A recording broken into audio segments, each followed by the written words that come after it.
د یارستان هرات ګروپ فرنیچر برخه په مزار شریف کې یوه له لویو کورنیو تولیداتو کارخونه ده چې په دغه برخه کې لسګونه کاله کېږي فعالیت کوي.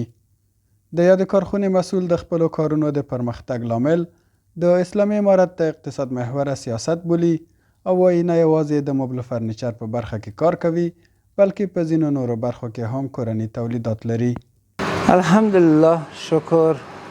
امارت اسلامی افغانستان فوق العاده صنعتکار حمایت کرده. یک سیاست امارت اسلامی افغانستان سیاست اقتصاد محور بوده در هم عرصه، ما تنها در بخش مبل فرنیچر نه، در بخش تولید پلاستیک است، در بخش تختای پی وی سی است، در بخش یونیفرم کرتی پتلون اینا است، در بخش صنعت کار میکنیم.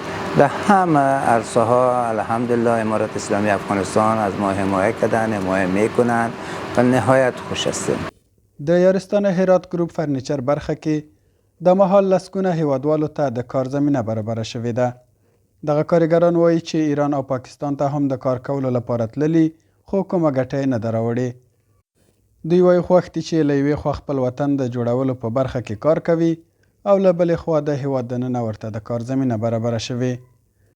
کارګرانو دغه راز له پانګوالو وغوښتل چې په بېلابېلو تولیدي برخو کې پانګونه وکړي ترڅو د بیکارۍ کچه لا هم راکمه شي. ما بسیار خوشحال هستم صادقاً که دوباره آمدیم در این شرکت کار میکنم و واقعا ما 4 سال مسافری کشیدم. این کار که یاد گرفتم با ایران هم کار میکردم. این کار من نسبت به کار ایران اینجا بالاست. آمدم و دستگاهی که اینجاست اونجا هم هست. ما بسیار خوشحال هستم که پس اینجا کار میکنیم و در کشورهای خارج هم همین کار هست. ما تقریبا هم کار ترکیه که در ترکیه هم هست و خارج هم هست همینجا میکشیم. ما بسیار حالا اینجا خوشحال هستم که در این کشور خود ما همین پیشرفت ترقی است. از جوانان میخوایم که دوباره بیاین به افغانستان به کشور خود ما همین کارا سهولت پیدا کرده و همین کارا را پیش ببرن. دیگه روز در روز تجربه کاری بیشتر میشه و کار ما شماست، کار خارج فرق نداره. دیگه همین MDF سازی و الماری سازی برای فعلا تو مزار شریف حرف اول است. ما سرمایه‌گذارا می‌خواستیم است که همین شرکت ها را زیاد بسازن. همین کسایی که مثلا کشورهای خارج میرن از همین دست بردارن بیان دست به دست هم بدیم. همین کشور باید از به پیشرفت بکشیم. دیگه تاجرات دل بسوزانن بیان شرکت ها را فعال بسازن. همچون شرکت نجاری یک شرکت دیگه شرکت ها خود زیاد است کار جور کنن که همین کسا مثلا از عمل ناشایسته بعضیا مثلا میرن کشورهای خارج خدای نکرده میمورن یا که میرن یک عمل دیگر را پیدا میکنن. از همین دست بردارن هم کشور ما پیشرفت میکنه هم خودکفا میشیم.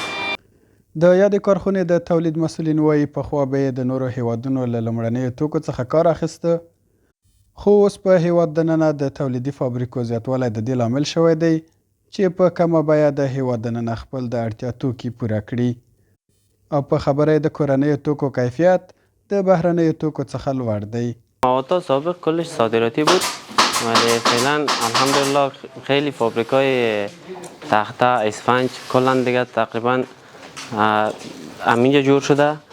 موادهای ما کلا از همینجا است، ساخت خودی وطن است. قبلا اکثریت از جنس ها از خارج می آمد، مثلا از ایران، پاکستان، از ترکیه، از ازبکستان، کشورهای همسایه. اما الحمدلله فعلا ساخت خود ماست با کیفیت بسیار بالا. 10 سال خدمات داریم باز ما اینجا، ترانسپورت رایگان دیگه. هم جنسی که اونا جور میکرد سابق اوجا فعلا ما از او بالاترش همیشه خودی ما جور میکنیم. د یادولو وړ ده چې په بلخ ولایت کې ورځ تر بلې د تولیدي فابریکو شمیر مخ په زیاتېدو دی چې دا د هیواد ځان بسیاینې او اقتصادي پیاوړتیا کې مهم او اغیزناک رول درلودلی شي. زبید خان انځور د البرز نشراتي څانګه بلخ ولایت مزار شریف.